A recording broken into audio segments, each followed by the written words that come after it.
Donc le point suivant, c'est la convention donc, entre la communauté d'agglomération de Saint-Dié-des-Vosges et le PNR des Ballons des Vosges. Je donne la parole à Patrick Lalvé. Merci, Monsieur le Président. Donc, pour un petit peu l'historique aussi, donc le département donc, du Haut-Rhin et des Vosges ont réalisé un projet de coopération touristique autour du col de la Chlourte avec donc, la construction d'un bâtiment. La com d'agglo, via la marque Office de tourisme Destination Vosges de l'Alsace, doit participer à l'organisation de l'accueil des touristes qui sont nombreux à visiter le site et qui sont susceptibles donc, de demander des informations touristiques sur les environs du col de la Chlourte et bien sûr sur notre territoire. Donc l'Office de tourisme intercommunal de Saint-Dié-des-Vosges de la com d'agglo souhaite vivement contribuer et participer aux actions d'accueil et de promotion qui seront menées sur ce site au cours de l'année 2020. Donc pour cela, il est proposé aux élus conseillers communautaires de délibérer afin de participer donc, au financement des postes de conseillers en séjour à hauteur de 7 500 €, et là pour simplement une durée de 6 mois, donc du 15 janvier au 15 juillet 2020, ce qui nous permettra d'avoir un retour un petit peu par rapport à cette fréquentation. Donc la convention serait signée donc, entre le PNR, donc du Ballon des Vosges, et la com d'agglo de Saint-Dié pour une durée de 6 mois, comme je viens de le dire. Donc il est stipulé dans cette convention les engagements du PNR, à savoir l'invitation de la com d'agglo à participer bien sûr aux commissions de recrutement du personnel qui assurera les fonctions de conseiller en séjour. La com d'agglo de Saint-Dié-des-Vosges proposera également ce qu'on appelle un éduc-tour de son territoire, et donc il fournira bien sûr toute la documentation touristique en nombre suffisant par rapport à la promotion de notre territoire. Merci Patrick. Est-ce qu'il y a des questions? Donc on sera présent physiquement au col de la Chlourte avec travers de la documentation et le financement d'un poste.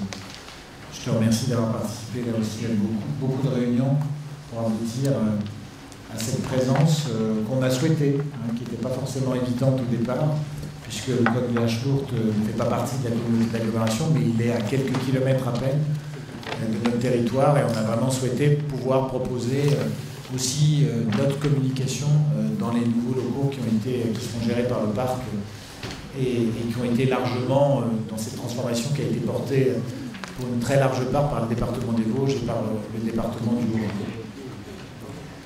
Oui, Jean-François. Juste une question, pourquoi s'arrêter au 15 juillet?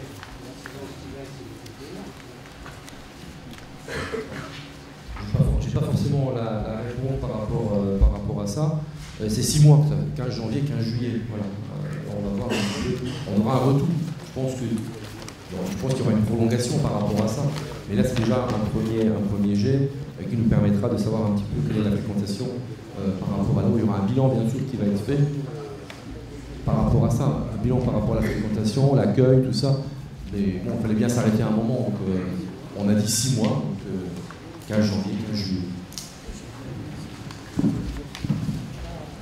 Ça permet d'adapter ensuite éventuellement les moyens humains en fonction de la fréquentation. C'est-à-dire que si on pense qu'il y a besoin de moins de temps, on n'est pas pris à financer toute l'année. Voilà, exactement. Tout à fait, ça veut dire qu'il y aura comme je dis, il y aura un bilan qui va être fait. Si on s'aperçoit avant le 15 juillet qu'on a vraiment un intérêt à être présent là-haut, on reproposera tout de suite derrière quelque chose pour faire la continuité par rapport à la saison touristique d'été. Merci Jean-François, merci Patrick. Est-ce qu'il y a d'autres questions? Non? Et Michel? Quand même, nous on a une participation, les autres ont une participation aussi, je suppose. Ah oui, oui. Est-ce que les participations sont égalitaires, elles sont déterminées un peu comment, je sais bien, mais c'est mieux de savoir un peu qui c'est qui participe et comment, quoi. Ceux qui participent, donc on a bien sûr, donc on participe, la communauté de communes de Gérardmer qui participe, Ballon des Vosges qui participe, et la communauté de communes de Münster. On est 3 à la fin. Égalitaire? Ça doit être égalitaire. Non.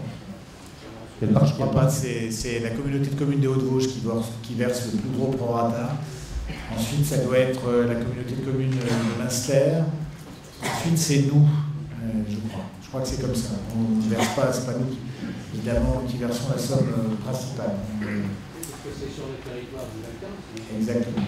Valtin qui est sur le territoire d'un Comcom de l'armée de Vendée-Vosges. Je crois qu'il y avait une proratisation de l'ordre de 40, 40, 20. Ça doit être quelque chose comme ça sur le portage du poste, et c'est nous qui avons la plus petite part.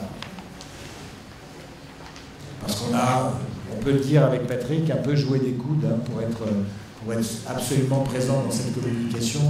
On était au départ pas forcément prévu. Est-ce qu'il y a d'autres questions?